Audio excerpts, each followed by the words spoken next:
Hi folks! Welcome to Living the Skye Life. If you're new here, I'm Willie. And I'm Sarah. We're a musician and artist, and this channel is about our journey escaping suburban life and moving to our dream home, a 200-year-old cottage on the Isle of Skye in the Scottish Highlands. Along for the ride are our two crazy but adorable pups, Jack Spaniels and Nori. Join us as we experience the highs and the lows of living in a remote corner of a wild Hebridean island. This week there's some good news and there's some bad news.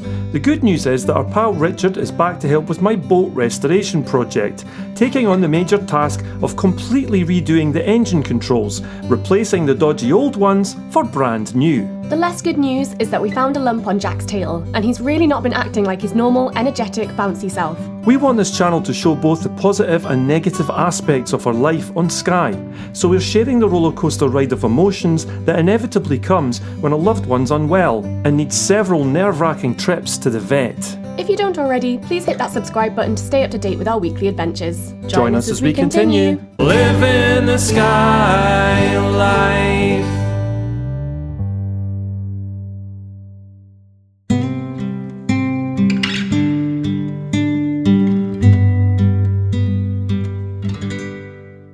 We discovered a lump on Jack's tail a few days ago, and we took him to the vet and they took some samples, but I've just had to phone them back because over the weekend he's gotten a bit worse. He's not been drinking near as much water, he's not been eating as much food, and we're having to sort of coerce him to eat by giving him meat in his food and things like that. Nori's usually quite rambunctious with him, and even Nori has sort of reined it in a bit, and Jack is quite sedate. Papa.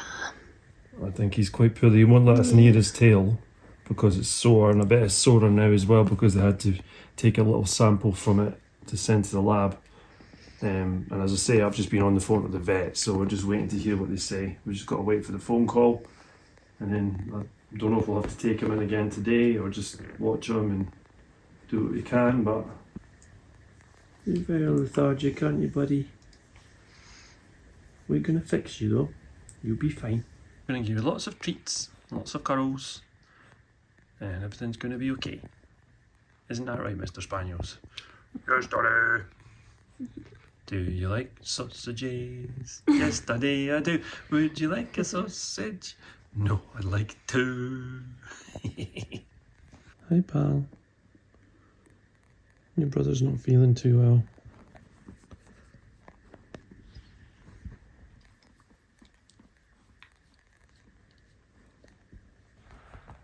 Nori, Jack's not feeling very well. I know, baby, it's sad, isn't it? We look after you. We're just waiting for the vet to phone back now. Hey, pal? Yes, good boy. The vet just phoned back and they said that he should come in today, which I'm quite relieved about, to be honest. Not because I don't want Jack here so I can look after him, but because they're vets and I'm not. And although we love him and we do everything we can, we're not qualified to look after him properly, so he's going to the right people. It's a shame because he doesn't like going to the vets, but the alternative we just don't even want to think about. So Mr. Spaniels, you're going on a little holiday today. Yes, you are going to see a very nice person called the veterinarian. You're going to the vets and we're going to make sure that you're okay, pal. That's the most important thing in the whole wide world. You and Nori and Mummy and Daddy.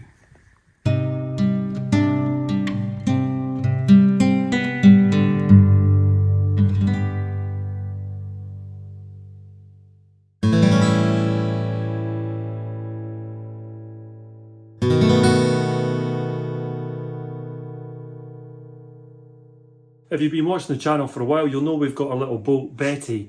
But the problem with Betty is the controls. Their controls are not original and they're very difficult to operate. There's a control at the front that puts it into gear, which has been sticking really badly. And then there's a throttle control at the back from that, which isn't original. And it's been bodged up by a previous owner. So I've been looking for a long time to replace these controls entirely and just have one Morse style control that does everything. the throttle and the gears, everything. It's proven incredibly difficult, and I went down a few leads, like talking to a bunch of people. Long story short, I wasn't getting anywhere, and then I found this one guy who's really helped me out today. He sent me a list of all the parts that I need to purchase, which I'm going to do today, and then we'll have them in a couple of weeks, and we can go about getting the boat back to how it was, or as close as possible to being original, with just one control. And I'm really excited. If you can imagine when you're lobster fishing and you're trying to control, you know, two different controls, one of which is stuck and doesn't work very well, one of which is separate to that at the back, so you're doing this, and this, and you're trying to catch a lobster pot with a hook at the same time. It's not ideal. If it's one control, it's going to be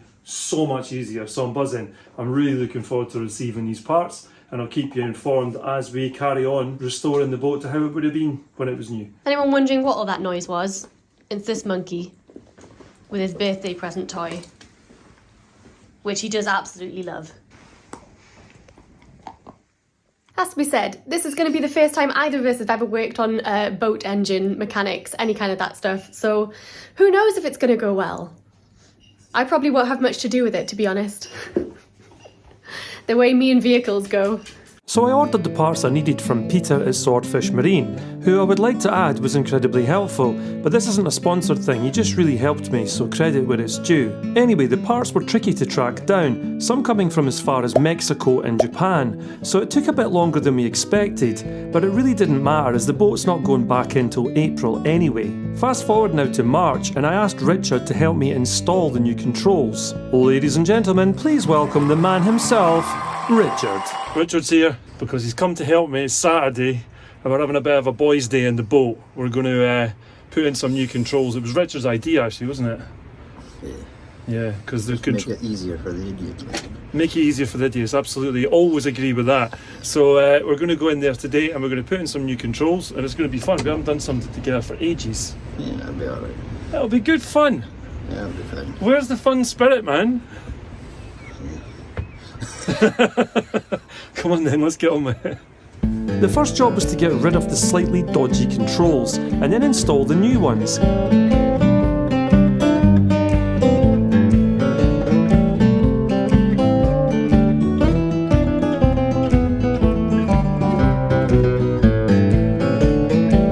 However, we quickly realised there was a problem. We hit a bit of a stumbling block because the harness or adapter that we've been sent doesn't fit into the engine. We've been sent the wrong one. So I've just emailed the people that sent it to me, and we're going to do everything else today, but we can't hook up the power, unfortunately. Carry on as we were, but a bit of a stumbling block. I'll order it and then just have to wait for it to come and then put it on when I get it. Actually, as it turned out, it wasn't as straightforward as replacing the adapter to fit the engine. The engine fitting is so old, it's now completely obsolete, but we weren't beaten yet. More about this later in the video. It's a few days now since I was at the vets with Jack, and they took some samples and sent them away to the lab to see what it was, and it's come back that it is a tumour. It's 90% likely to be benign, but that means it's also 10% that it could be cancerous, a malignant tumour, so that's an incredible worry for us. The vet has said that he can't really operate on his tail because it's really bony. Like normally in an operation they'll make an incision, they'll take out the tumour and then they'll close it up, but there's plenty of fleshy skin to work with. On a dog's tail there isn't any, it's just bone and skin basically, and he says the chances are it won't heal. Now you factor that in, and the fact that Jack is really not himself. He's not well at all. In fact, he's not eating by himself. We're having to coerce him to eat by putting human food in the top of his food, and then he just picks around it as well. Bringing it to his bed. Bringing it to his bed, feeding him in bed or on the sofa. He won't drink of his own free will either. He's a really unwell dog. He doesn't want to go outside. Basically, he's nothing like himself. He's not acting like Jack at all. We think he's in pain as well, and he won't let us go near his tail at all. He's very protective. He's guarding his tail. It's pretty worrying. If you've watched this channel for a while, you'll know that his tail is a huge part of his personality. Like, that's how he expresses himself, and it's just a part of Jack. Like, we've even done features about his different wags. Like, his wag, Jack's wags, yeah. So the only real thing we can do now is to decide whether to amputate his tail or not. That's kind of what it comes down to. Because the tests were inconclusive, we know it's a basal cell tumour. Basal cell tumour.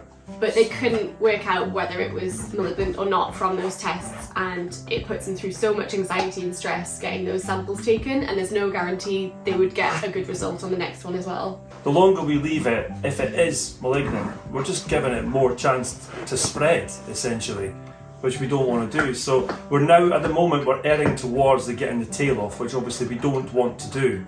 But under the circumstances, you know, we don't want to make a gamble on a dog's life. It's like I was saying to you, if you get a bag of biscuits, dog biscuits, right? You got 10 biscuits in this bag. One of them's poisonous, right?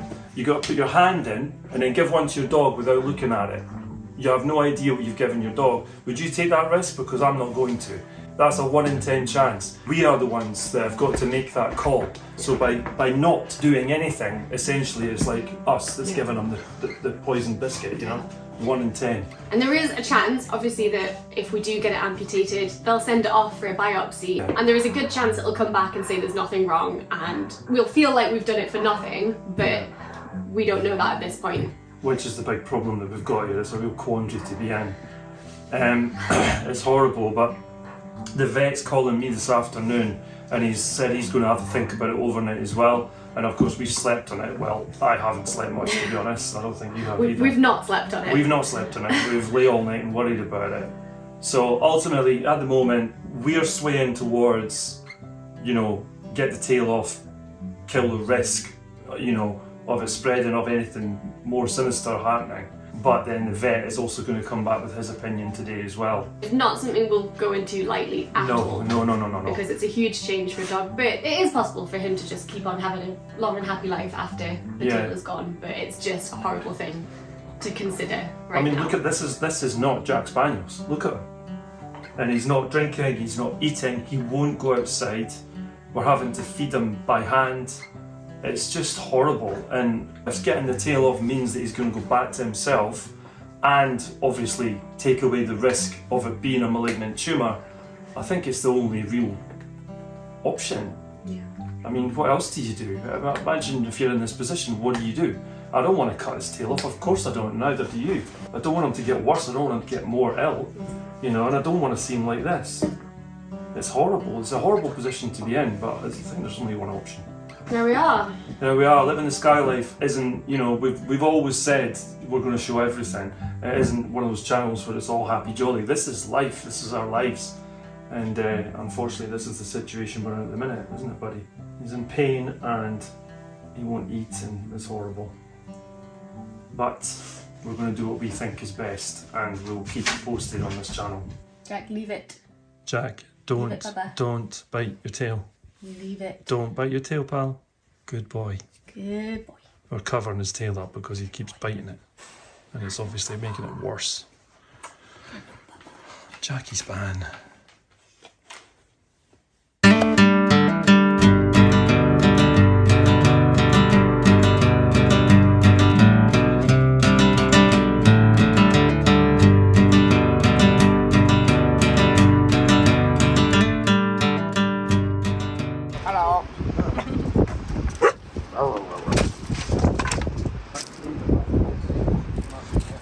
The gearing is operated by these sleeved cables, but we first had to remove the ends of them to fit onto the new cables.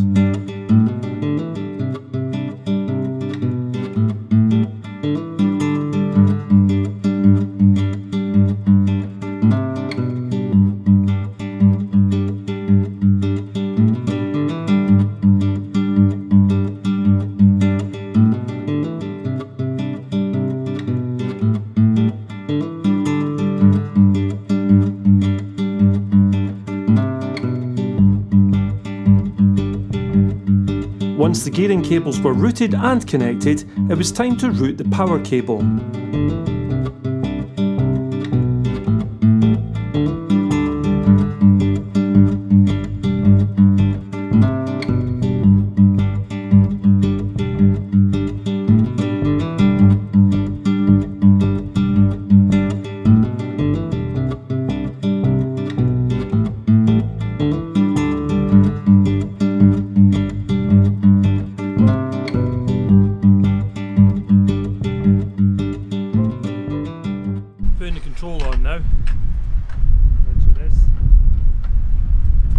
the new control.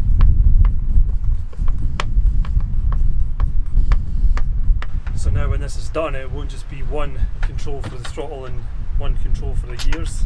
It'll be all in one, and it means that you don't have to be going like and then and then back and then revs, and hopefully it'll cut out less, because in the time that you're going between the two controls, even though it's only half a second or whatever, it means that the engine revs go right down, and that was making it cut out.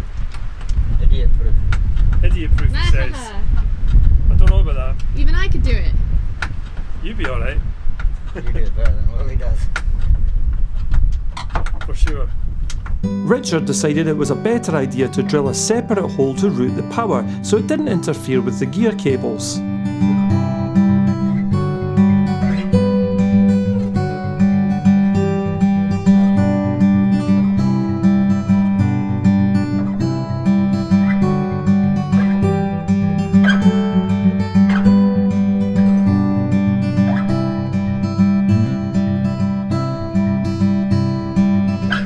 Of course, we couldn't hook up the battery yet as the control wasn't actually connected to the engine, so we called it a day for now. Thanks, man. No problem. Much appreciated. Well, you know what I mean. Looks good. Yeah, it's alright. I need to bring you a lobster. He doesn't like lobsters, can you tell? Ah, nice one. Much appreciated, and we've still got a couple of bits and bobs to do. It's not completely finished yet, but it's not our fault. We didn't have the right bits, so we'll come back to I didn't have it. the right bits. It's Willie that didn't have the right bits. I didn't have the right bits, but I've ordered parts. Well, you said they were right, you know. Well, I thought they were right. Anyway, we'll get there. Cheers, Don't dude. wait.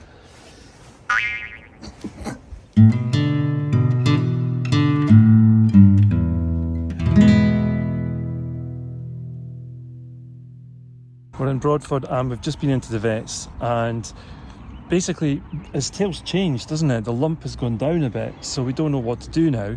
So we've asked to see the vet. This was meant to be an appointment where Jack was going to be booked in for, to get the tail off, but we've actually asked to speak to the vet, so we're having to wait now until between his appointments he's already got. It was very good of them to do it at short notice, so they're going to just see what the story is and what needs to happen. He may still get the tail off, or he may decide not to do it. We just want to make sure we're making the right decision. I think the vet does as well. Like, he doesn't want to take it off with no reason, and it's still really red.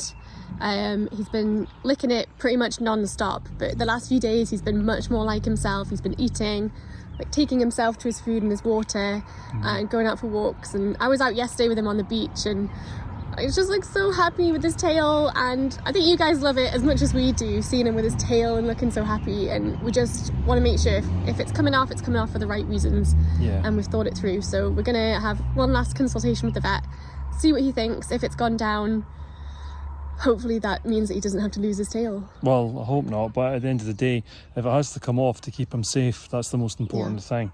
But like you say as well, we don't want to cut his tail off. It's only if it absolutely has to happen to potentially save his life. So anyway, it's a nerve-wracking day, but here we are. It's a beautiful day, but it's horrible. Yeah, beautifully horrible. Sounds like a punk band.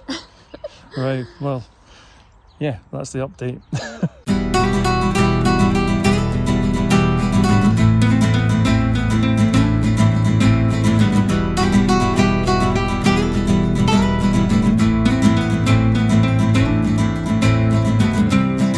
Shivery little dog.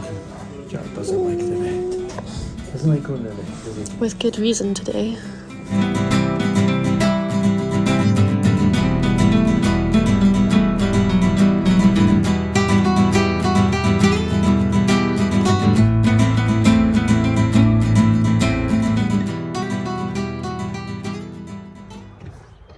Wow. Jack Spaniels is keeping his tail! For now, he's For keeping now. his tail. We don't know if it'll be forever, but the swelling has gone down, so the vet wants to keep an eye on it before he may get his tail off in the future, but we really hope it doesn't happen. Yeah. Yeah. I'm so glad we spoke to him, because we had misgivings about it, because it's such a hard decision. If it's for the best, then we would have done it, but because the lump has flattened out, if it was getting bigger, we'd be worried and we'd definitely have done the operation. But because it's not getting bigger and it's actually getting smaller, the vet agreed with us that it's probably just we'll wait and see. But He keeps the cone on for 2 weeks now. Hey buddy, you've never seen a dog so happy to leave the vet. No. Apart from the cone of shame. Yeah, because he walked straight into the frame of the door as well, which didn't help. We're going to keep an eye on it. We've got the cone on so that he leaves the wound alone because it is still open at the moment. And if it heals over and it scabs and it's still staying flat, then that should be all right. But we're going to come back in a couple of weeks when it's hopefully healed over and take another look at it and take it from there. But for the moment, it's just about watching it and being aware. He's nearly 10 years old now, so he's got a few lumps and bumps, so it's not necessarily something to worry about. So fingers crossed, touch wood, it's going to be fine. Yep, let's just see how it goes. Hey buddy, nice cone. Don't look up in the rain. You're gonna have a biscuit. Oh, I think the trauma is still too near. He's a bit unsure, but we'll get one when we get home, eh, pal? Ah, there he goes. You can't keep down that spaniel appetite.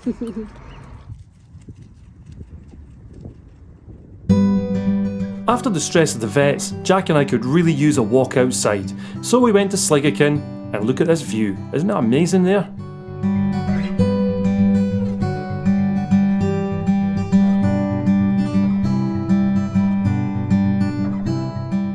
What you got? You trying to pick up a stick or something?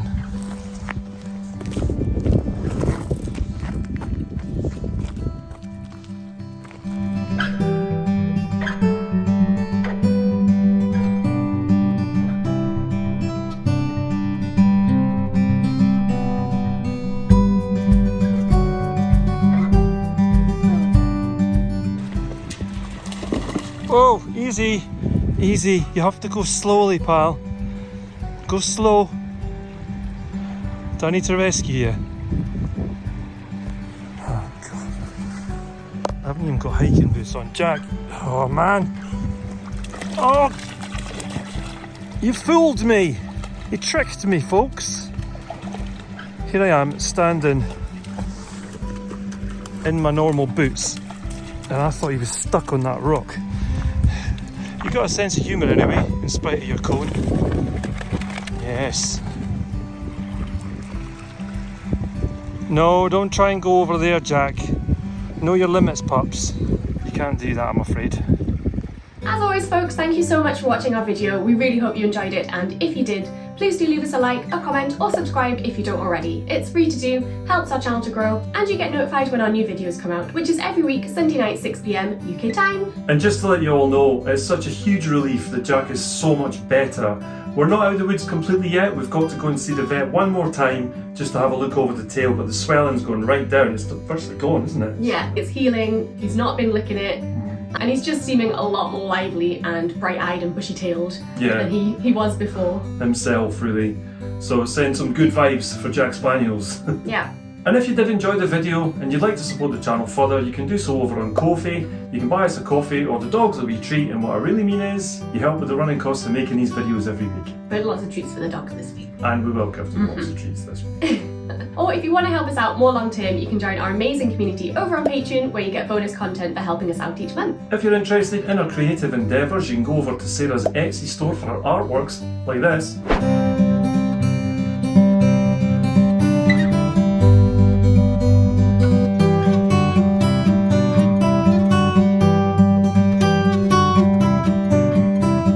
Or you can head across to Bandcamp for Willie's original music, which features in all of our videos, like this. These old walls saw 100 lives, from the days of old to these days of mine. I don't mind if the storm hits tonight. There's no reason to go outside. As always, all the links to our pages are in the video description below. Thanks again for watching, and we will see you next week. Bye, folks. Bye, folks. Bye, folks. Bye, folks. We're leaving our suburban life, moving over the sea to Skye. Are we chasing a dream? I guess in time we will see, when we're living the Skye life. Living the Skye life. Which is every week, Sunday night, UK time. That didn't make any sense. Right, it's a few days. Drop. Come and sit down. Sit down, Nori. Yeah. Okay. Sit down. Sit.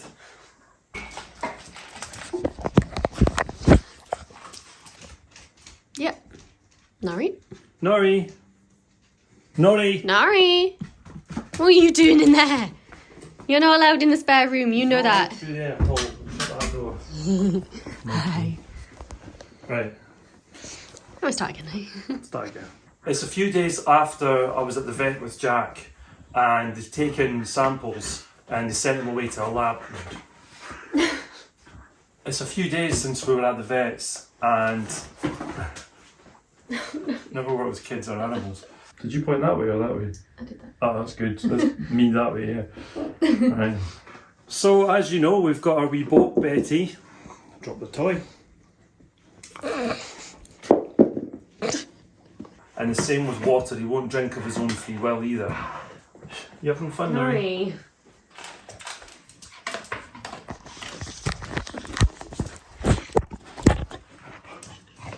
You've had yours.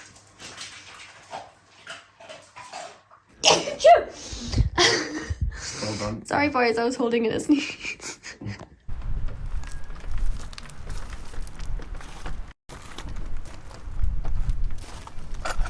Jack Spanners.